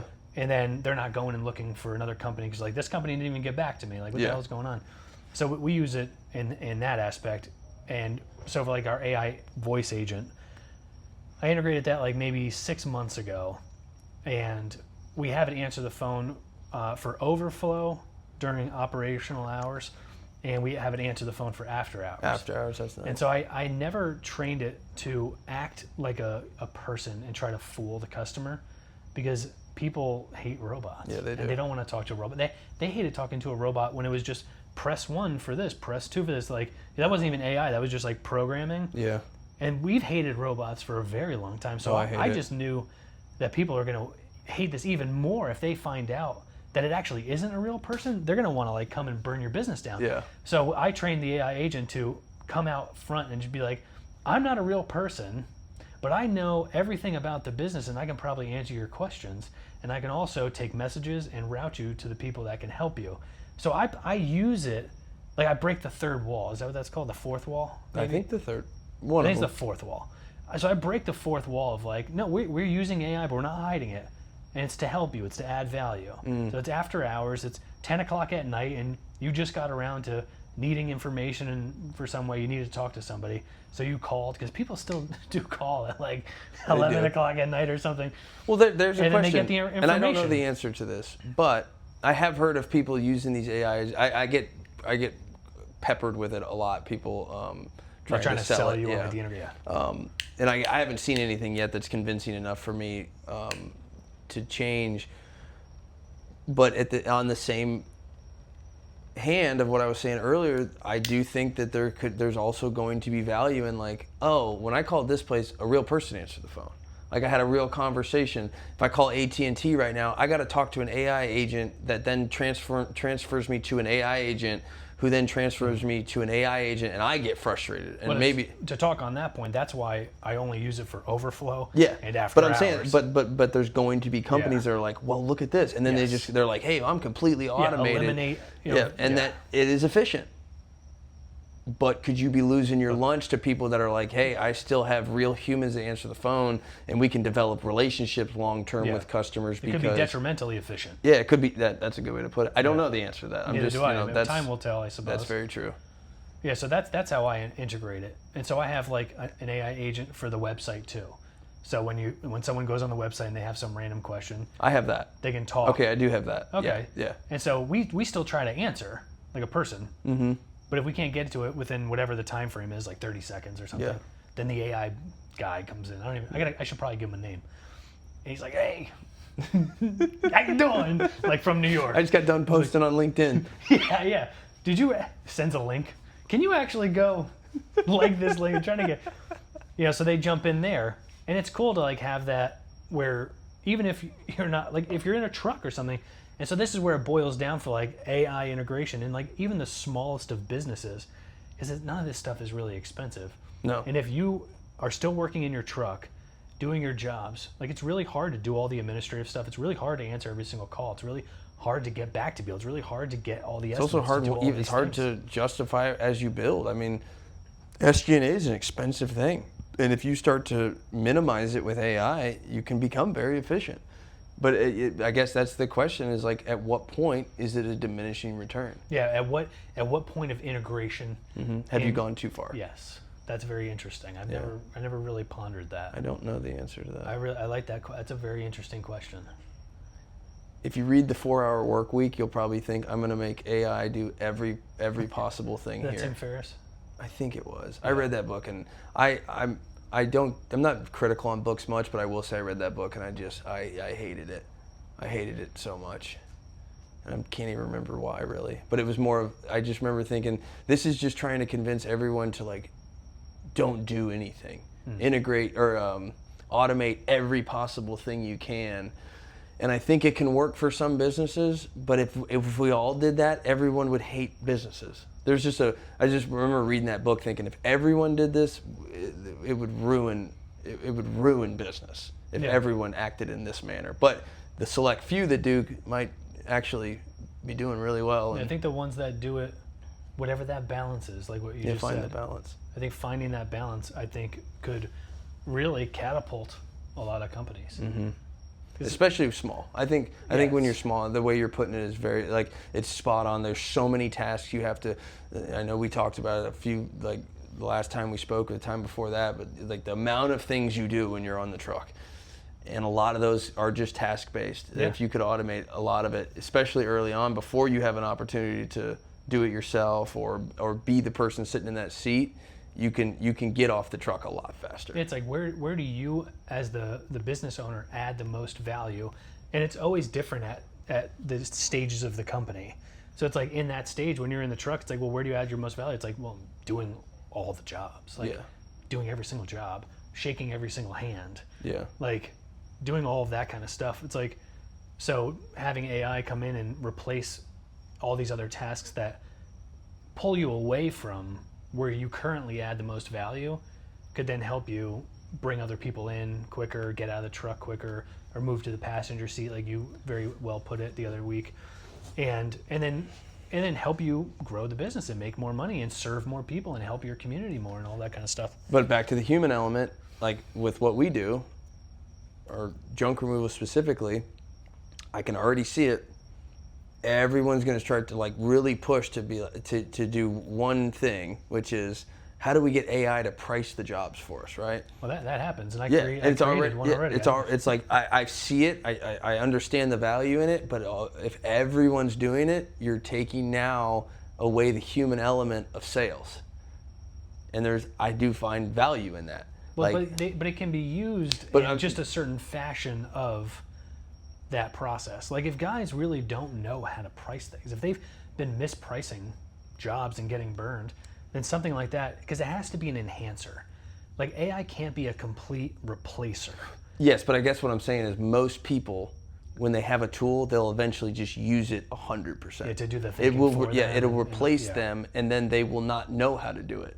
I'm trying to think of an analogy. It'd almost be it's like, I got no internet on my phone, so I can't help you anymore. Yeah, if you're a carpenter and you learned how to use a nail gun because it's super efficient. It's so much more efficient. The moment you got to pick up a hammer because it has to be used, you have no idea how to use it. And there's still value in swinging a hammer. There's still going to be value in like using that hammer for certain things. And if you lose the ability to use that hammer when that time comes, you're up shit's creek. Yeah. Because you only know how to use the one tool that was the most efficient. I think that goes back into what we said earlier. It's like the people who are smart and are pros, AI will allow them to move forward at a much higher rate. And the people that are not, or allow it to do the thinking for them and things, it's just going to keep them where they are. It might even push them backwards. Yeah. Well, I think about it in my own business because this is not AI, but I went through a stint where we decided like, hey, we have some guys that price really well out on the field, and then we got guys that aren't very good at it.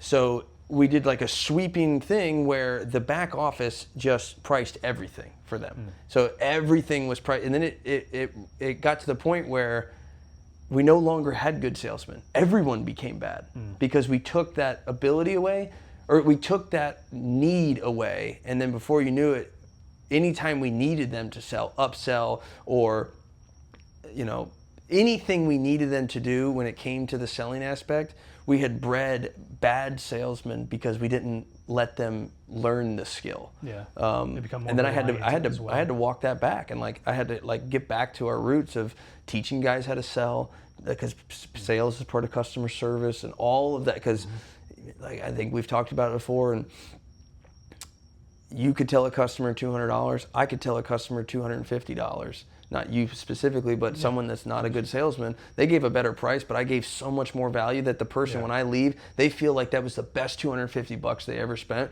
But with the guy that didn't sell it very well, they kind of feel like, man, I just spent $200 for that, even though it's the exact same thing. So that's that, and yes, that seems like a minuscule thing, but when they feel they got a bunch of value, and then the next time they're getting ready to call somebody, they still remember that feeling and the value they got the last time. Like, oh, that guy really, they were awesome. I'm going to call them. Yeah. So that, I know I'm jumping around, and it's like that's just kind of finding the problem with a solution. But those can be the downfalls of leaning too heavily on any one thing.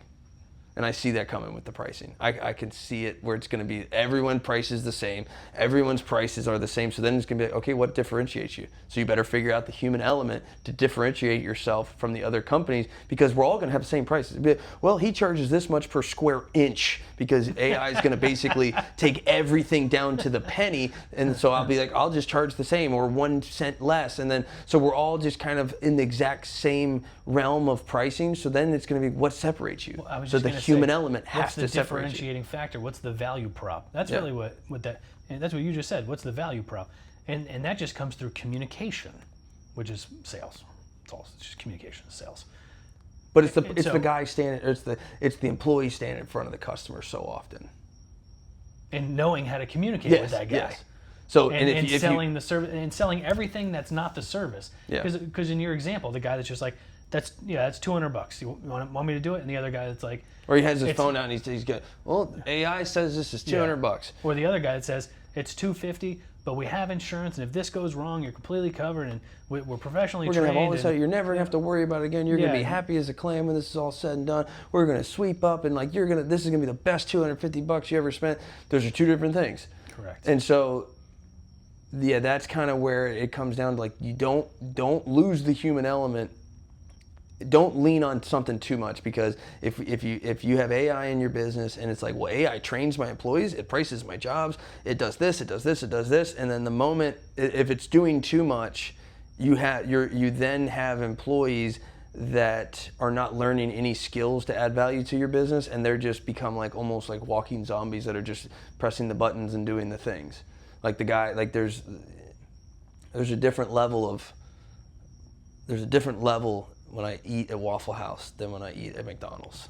There's just something different about it. No, you're being like not that I really eat it. Like a real example. Well, like you ever go to Waffle House and like they're cooking the food in front of you, and like when my scramble, when my All-Star comes out, and like it just feels different than if I ordered something at McDonald's and I saw the kid hit a button, and then a fry came out, and then he hit this button, and then the hamburger came out. It just, for some reason, it tastes different to me. And it's like, I know that's a simple, stupid model or analogy, but it's kind of, you know. Well, so I want to go back into what you said about AI training the employees. So going back, you can tell I'm a very big proponent of AI, but I see the perks and the positives. Our conversations are very good because we're about the same thing, but we have different perspectives on it. So we balance each other out very well. So the AI stuff, like training the employees. So going back to integrating AI in the right way in the business. So you can use AI to help you train those employees by recording yourself. And so it speeds up the training process. So you don't have to write everything down and go through it all mentally. You can just have someone videotape you, follow you for the day, plug that video into an AI video analyzer, and tell it to create a process for this. And it'll literally take every single thing that you do and put it in there within a snap of a finger. Then the human element has to come back in. You have to review it. You have to make sure it's all good. But it can even take snapshot recordings of what's actually happening. So you have the written process, you have the video, it'll pair it up. So then when someone new comes in, imagine how much quicker that training process will be. Have you seen Rocky IV? I don't think so. Okay, so in Rocky IV, we have some movie dates to go on now. Okay, so in Rocky IV, terrific movie. Rocky has to go fight this big Russian, and he has to go to Russia, and I think I've seen clips. Is this where he's like, if he dies, if he dies, he dies. Yeah, okay, all but right. This guy is just made from granite. Like, he's just this monster of a man. And then the montages start, and he's just training. He's basically training AI. He's on a treadmill, and there's things connected to him, and then he's punching something, and it's reading out, and they're doing all these things. They got him connected. And he's all this scientific training. They're showing this guy. he just seems like this robot that's being built. And then they show Rocky, and he's just like in the snow, like plowing snow, and he's doing pull-ups on a tree, and then he's like carrying a he's log or literally something. just doing everything painfully, like a caveman. And then when the fight starts, that's when if he dies, he dies. But when the fight starts, like Rocky can keep taking hits because he's toughened himself with how he trains. And then in the end, it was like the Russian couldn't handle the toughness, and then eventually just crumbled. Right, I don't know where I was going with that, but when you're describing, I'm like, you're training. What is the guy's name? What are you trying to make? Well, what's the connection though? That Rocky's a fucking badass, man. Well, yes. Okay, so but that aside, Sylvester Stallone. I guess I'm just playing devil's advocate because I could see someone still like that would be like. Where do you see that going wrong though? Because that's still human. My example. You don't like that example? You don't think The guy that's was good? a great fighter in the movie. He just couldn't beat Rocky. Maybe this is the best way to put it. What you just said is extremely efficient. It'd be an extremely efficient way to train employees, and you would get a baseline level of training for people, which is extremely important. I find a ton of value in that. But if you were to take every single person and they're trained one-on-one with someone and like trained with a person and given the why and the how and like hands-on, how much better would every employee be? Well, I think that still But should it's not happen. efficient. But I think that should still happen. But to get people to where they need to be quicker. Yeah, I'm talking about the extremes, I guess. Yeah. Yeah, I'm talking about I keep going back to the extremes. My examples aren't full replacement. But I like Rocky is my point. I get it. Kidding.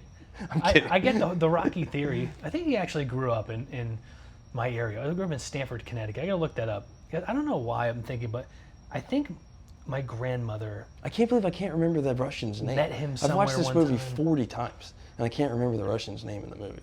It's just funny that as you're saying that, I imagined the Russian and when he's training, because there's all these scientists around him, and it's like everything's in a controlled environment, and like I got some everything's movies to down watch now. That is a terrific movie. But so to just go back to that example, and we'll button that one up. When a new person comes on, a clean slate, doesn't know anything, has never been in the industry, you need to, like you said, you need to get them up to a baseline as quickly as possible. That's true.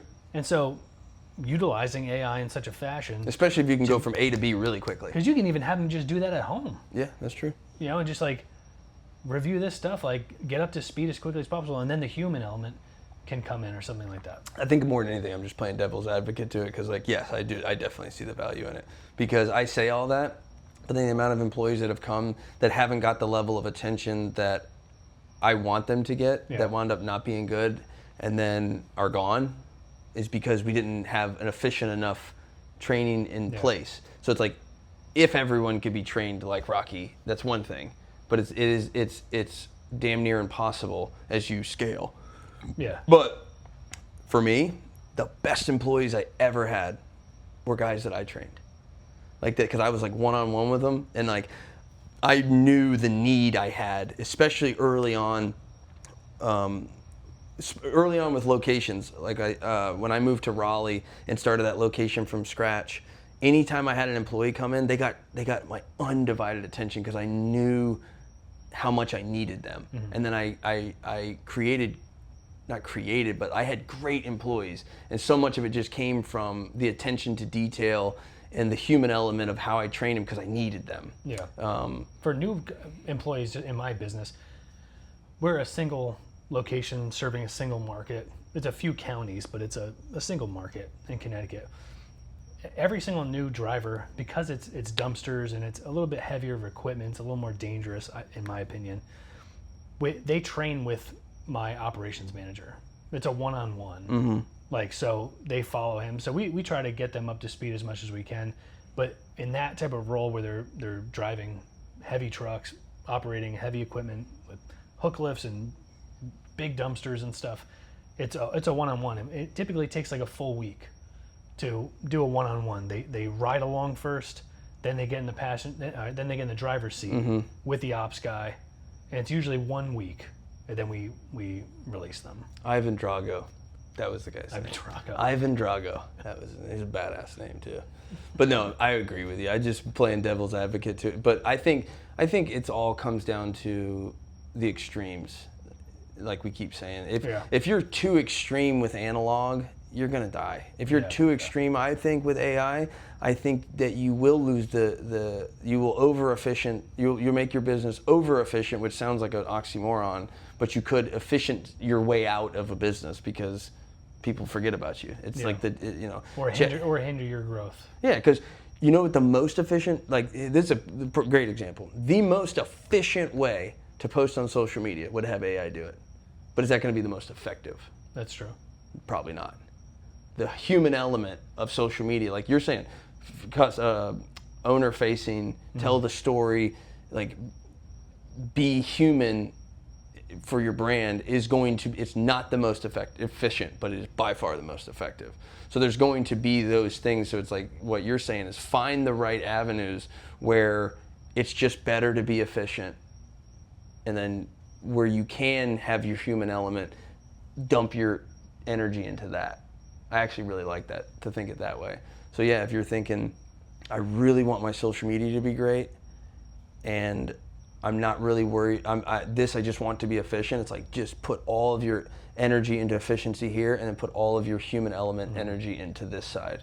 And then, then use AI to help the human part. There you go. And have it edit the video for you and do all these things. Because that's what I do with this podcast. Do you? I put it into this AI video analyzer because it's just so long. Like it's like a 2-hour recording, and so it would take me all week to. Can you make it cut out when I stuff. say like? Yeah. I feel like when I watch it, I say like a lot, and then I think I don't say that. But this is like an uncensored, like unfiltered like, type of. I say like, like. It's just, like it's a filler. Well, it's better than saying something else, maybe. Fuck. Yeah. Right. So I use it in that sense, but it doesn't take the human element away, like what you're saying. Yeah. Like you're not, We're still talking. Right. Yeah, that's true. It's still us. It's an efficient way to put the human element out there. There's a lot of different ways, but I agree with the point of just if using AI to basically just come in and just do everything. Yeah. I don't think that's gonna. You got to find a mixture of Rocky and Ivan Drago. Yeah. Maybe that's the best way to tell people. Yeah. You should probably watch the movie, and then you'll completely understand everything I'm saying. Okay. That's good. Well, Ivan Drago killed his best friend How do you do that? Why? in the boxing ring. Oh, really? Just punch the crap out of him? Creed, yeah. Apollo Creed. Is that the black guy? Yeah. I've seen those clips. Didn't he train Rocky? Yeah, so Rocky won. This is be great for television or for podcast. Rocky won. Apollo Creed's the greatest fighter in the world, and Rocky's this nobody. And he gets, I can't remember exactly how, but he gets to have an exhibition with Apollo Creed. And the entire crescendo of the movie is he goes full rounds with Creed. He doesn't even beat him. He just goes the full fight with Apollo Creed. And then in the second movie is a rematch between Apollo Creed and Rocky. And Rocky wins in the second one. And then the third one is Rocky's like becoming a known person. He's become a good fighter, blah, blah. And that's when Mr. T comes in, and this dude's just a killer. And then Apollo's like, you can't beat this guy. See, I only know Mr. T from like the Ice T commercials. Well, he fights Mr. T in the movie and gets his ass kicked. Did he have big chains then too? Yeah, and then Apollo comes in and he was like, if you fight this guy again, he's gonna kill you. Let me train you. And then that's when they're like on the beach and they're running and all that. And then the fourth one, Apollo goes to Russia to fight Ivan Drago because the whole world's talking about this Russian fighter, and then he dies in the ring. And so Rocky goes to avenge his friend's death. But he had no money or not money, but he didn't have anybody to train with. So he's just out there by himself, just doing pull-ups on an oak tree or something and moving snow. Just moving snow. Is that the running up the stairs thing, or was that? I think probably. It's the best montage ever. But Ivan's just AI training over there. I love this. I like how this is just like about Rocky. I will find analogies, and I try to. That's it. So you will see that's how my brain works. Is when you're explaining something, or when I'm explaining something, someone else is explaining something. I can only understand it if I can wrap it into an analogy. Yeah. That's how or not only, but that's the best way for me to understand it. I don't always bring it to Rocky movies, but So when I So can. this isn't like an everyday use case? No, I hadn't. That's why I couldn't even remember the guy's name. It's been a long time since I've seen the movie. I never saw the fifth one. And then the Creed movies now, I'm pretty sure that's Apollo Creed's son. I've never seen that those makes sense. movies. Creed, though. yeah. See, I haven't seen those either. Yeah, I have not seen those movies. Shouldn't be shocking at this Yeah. point. But yeah, but I know. But the fact I you know- hadn't seen Terminator, I mean, come on now. I mean, maybe when I was like really young, and I just don't really remember. But like, I know like the robot with the red eye, and Yeah. like, and then That was all. That was Schwarzenegger was he was a robot, right? in the Schwarzenegger in the first movie. Schwarzenegger was a bad guy. He was a robot dressed as a human, or like they had like human skin put on him, and it's really weird. So the movie is based in 2015, right? This movie came out in 86, I think, or 82, something like that. The movie's based in like 2005 or 2015, and they go back in time. So they time travel, so you already know it's full of shit. So they time travel back to the 80s because John Connor, who is the leader of the resistance for the humans, sends a soldier back to the past to make sure to protect him, to not die, because he knows that the machines are going back into the past to kill young John Connor. Oh. And so then the soldier goes and he meets the mother. This is where it gets squirrely. The soldier goes and meets the mother, who's going to then give birth one day to John Connor. So her name was Sarah Connor. He meets Sarah Connor to protect her from who's Arnold Schwarzenegger, who's the bad Terminator. Oh. But then he impregnates her, and that's John Connor. So how did John Connor send his dad back in the past if he was never his dad in the first place? But that's where it gets confusing. There's no answer to that. Did you find There's no analogy in that one for me. Does anyone else know this? The movie? Well, what you just said about like the guy's father. I would assume anyone that watches the movie is kind of like, wait, what? Because she gets pregnant from the soldier. I forget the guy's name, but John Connor's the one that sent him back, and then he impregnates the mother, who then that child becomes John Connor. It's almost like you can't change the future. Like the future always happens. Yeah. No matter what. Yeah. And then in the second movie, Arnold Schwarzenegger's back again, but this time he's the good guy. He's protecting young John Connor from an even bigger, badder machine. And that one's in 2015. That's one I do remember. Terminator 2, the future was 2015, where robots ran the world. So they were like 10 years behind. Schwarzenegger has his hand and he's going in the lava. That's not Schwarzenegger. That's the other guy. Is the lava guy? Yeah. Or not lava. He's like and he gets liquid the thumbs metal. up, like everything's good, man. Yeah. That's good. Yeah. That's Terminator. All right, cool. All right, so I learned a little about Rocky. Someone will probably watch this and be like, "You idiot! This is why John Connor did this, and then by his mother getting pregnant was because of." But when I watch it, I'm like, "This doesn't make sense." All right. I wonder if we should wrap this up with any other business thing on my phone. Let's see what time it is. I think we taught the world a lot tonight. 9:15 is actually not bad. Yeah, not bad. I wonder if there's anything to wrap it up. Is there anything else that you have on your mind that you want to wrap this come back into? Because I've actually had a lot of people have been commenting. I haven't sent you everything because it's just getting a little out of hand with the comments. But a lot of people are watching. Love that. And getting value. I had one person sent me a picture of them with our video on his computer. Oh, and nice. He's like taking notes. And I'm like, how meta is that? Like, I've never really imagined myself to be on like someone else's computer screen. Mm-hmm. So like to see that was kind of is cool. Trippy. And it's like, that's great because that's like the whole mission behind us, like just talking about business and sharing experiences, the whole thing, and like helping people and in like whatever way that is. And it could be people who never knew about Rocky or will now go watch the film. Like, it could be like, no one, everyone but you have seen Rocky 4. I think I've seen it in bits and pieces. Maybe I just don't recall. I'll have to. But so I thought that was pretty cool.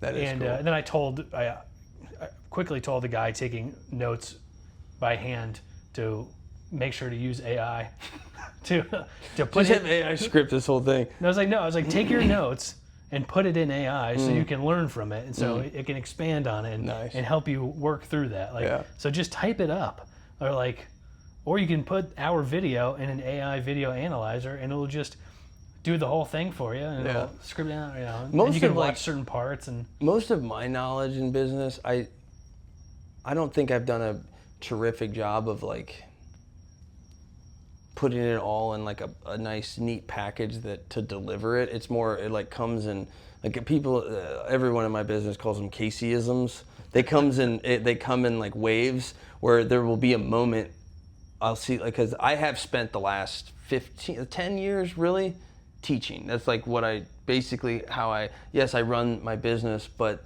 so much of my job I feel is teaching to like, to teach people about the business or to just, as I've gotten older, like not teach, but like I feel like I help young men kind of navigate through certain times of life too, because I still have a lot of young guys that come in. Yeah. I have guys that work for me where I'm like, hey, I need you to read this book with me this month, like certain things like that, where I am trying to help, and I find a lot of joy in that. But I do think as we talk, there will be things that there will be times when I will have something where I'm like, this one somebody should write down because I went through this, I learned this lesson. But no, I don't have it like real scripted, like a book where I could say like, this is the steps, this is what you must do. But there are so many things as they come up, or questions where things will ring out to me. I'm like, well, I experienced this and this, I did a lot of things wrong, but I did it. So I learned from it. Yeah. I know we've talked about it a bunch, but to me, I will always say the same thing, and it's like my philosophy has always been ready, fire, aim, and I think a lot of people should. Yeah. It's just take action. Everything's in reps. You learn in reps. You learn by doing, and you're much better off doing something wrong and learning from it than you are trying to analyze and make sure you do it right the first time. Yes, I agree with that. I think it was in Atomic Habits, might have been the book, but there was a photography class in a college, and the professor split the class in two, and he said, he took one side, and he said, your job is to take as many photos as you possibly can. I don't care what they look like. I don't care about quality. I don't care about anything. I need you to take as many photos as possible, and then we're gonna submit your best at the end. And then he took the other half, and he said, I just want you to focus, learn, and get the one best shot you possibly can. And when it was all said and done, the drastic difference between the people that got the reps and how much more skilled they were than the people that spent all of their time analyzing and trying to get the perfect picture. They missed all that time of taking all the shitty pictures to learn from it. Yeah. That's just business. That's just do. entrepreneurship in a nutshell. Yeah, it's like just the reps, and yeah. That story to me, that's business. There's so many things when you're talking about AI. You're talking about, these are all extremely important things, but you got to just go out and do it. You're not going to be able to analyze your way. Paralysis by analysis. You can think and work towards the most perfect decision ever, and by the time you make it, someone else has already made that decision the wrong way 7 different times, and now found on the 8th time exactly how to do it right, and you're way behind. AI is an enhancer, not a replacement. Yeah. But just get out and do. Yeah. If you're thinking, I want to try this or that, just do it. I agree. Yeah. I remember the question that I was supposed to ask us to discuss, so obviously that's not going to happen. But I'm going to say what the question was. Tell me, and I'll remember it for next time. Yeah, I think for the next one, we must start with that. It was, if you were to start over, what would you do differently? Or someone else put it, what were the 5 biggest mistakes that you made when starting your company? There was a few questions that came in that were all kind of centered around the same topic of if you had to do it again, or what were the big mistakes that you would avoid, or that you made, or that you avoid, something like that. So I think I can think of some. people are interested in knowing that. And I think there's a lot of value in that too. I say we start the next, but remind me so I come slightly. Yeah, I'm gonna prepared. make a note on that. It's because I can talk all day about all the If I got to limit it mistakes. to 5 mistakes, I'll figure that out. Yeah. I have to limit it down. And that could be, there's learning from other people and learning from other people's mistakes. You can definitely jump ahead instead of making them yourself. Yeah. You're always going to make your own mistakes.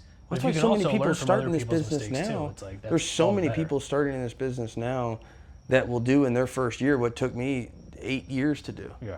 Because there's you can eliminate so much and learn so much from what's out there. Yeah. Because like I think I said originally when I first Try new started, there things was you didn't even know. there was not one YouTube video of what on how to run a junk removal business. There was not one podcast. There was not one bit of information out there. I've told this story 1,000 times. I probably already told you, but it was like 6 months in to hauling junk and putting out signs and doing all that I saw my first 1-800-GOT junk truck and realized, damn it, I thought I invented this. You thought you invented I thought the market. I literally thought I invented this thing. And then it was like, damn it, someone else had already thought of it before me. Brian But, like, that's- Scudamore beat you by like, what, 10 30 years, yeah, 30 years, whatever it was. Whatever Oh it yeah, was. definitely more than 10. But yeah, there's a lot. You can learn a lot now by the mistakes that other people have made, and also just the information that's out there. Yeah. There's also a lot of shitty information. Well, that's true too, because it's information overload now. Yeah. So now So it's who do you almost- listen to? Yeah, it's like almost like a new skill of like just being selective in the information that serves your situation best. I will say I feel like people get frustrated at times when they listen if they ask me questions, because I know there's no silver bullet, and I'm not going to sell you on one because I'm not selling anything. But there's a lot of people that sell silver bullets, and it's like those don't exist. Well, those are like the gurus that we were talking about. Yeah. They're just Yeah. If someone's selling you something that seems like it's too good to be true, there's probably a good chance it's too good to be true. Yeah. And also, like, my whole thing is like look at, and not just like guru stuff, but learn from people that are like where you want to be, or like that are ahead of you. Like if you want to make money, then like you should probably talk to somebody who has more than you, and obviously like not from inheritance, like like earned it. Yeah. Or like if you want a business at a certain size, like learn from someone who has that size or bigger. Yeah. Or like just learn from somebody who is where you want to be or ahead of where you want to be. It's like they've already done it like that. I think that's But you can also learn from a lot. I mean, That's a good. We were talking about Justin Waltz earlier. Barometer. I went to one of his masterminds one time, and I learned so much from a couple of the guys that were there that had businesses that were significantly smaller in size than mine. But I learned I guarantee I left that learning more from them than they learned from me. I think I just had a general compass of like, But I did look, and they're like, okay, they have this thing that I want. Yeah. They have this. Okay, they're so doing that's this thing that I want, so I will learn. And it's like I am always. I probably told it to you before, but I have always thought of we all have skills in life, and my number one skill in business has always been that I am very aware that I don't know shit. And that's the best thing about not knowing shit and being okay with not knowing shit is you're always available to learn. Yeah. So I'm always looking to learn from other people, and I'm always watching and wanting to get better. It's when you think you know everything that you run out, you have no capacity now to learn anything because you're too busy knowing everything. Yeah. So that's, if you want to have a skill, that's it. It's like, just be like, I don't know shit, and I'm very aware of it, so I just want to learn. Yeah, just want to learn. I'm just a sponge. Yeah, just always be educating yourself. Always be open. Yeah. Because absolutely to your point, I had Joe Maxey on, and he's relatively new. I mean, he's been at this for 5 years, and he's a much smaller company, but I learned a lot from him. Yeah. You know, with how he's using social media and running his business, and even on Instagram, like guys are just getting started, but they're like trying these new things, because it's also like tactics that may have not worked for like me 10 years ago. That same tactic now could actually be working. But like you now as the business owner, myself, 10 years ago, I'm like, I tried that tactic. Yeah, it doesn't work. Doesn't work, kid. Yeah. Like, Yeah. what are you doing? But it's like, no, he just proved that it does. And it's like, wow. Yeah, or maybe he tweaked it slightly. Yeah. Yeah. Yeah, for sure. You can learn from everybody. That's true. So, all right, well, that's great. I think that was another good episode. I think that kind of played into the whole like unscripted, just kind of like two guys just talking. Like I said, sometimes I'll just be like, this is on my mind. You need to listen to what I have to say now. I hope, yeah. Well, I hope people like laugh too. This is like just, Yeah, it's just conversation. I feel like I like watching people having fun. Yeah, Are you having fun? I am having fun. Okay, that's good.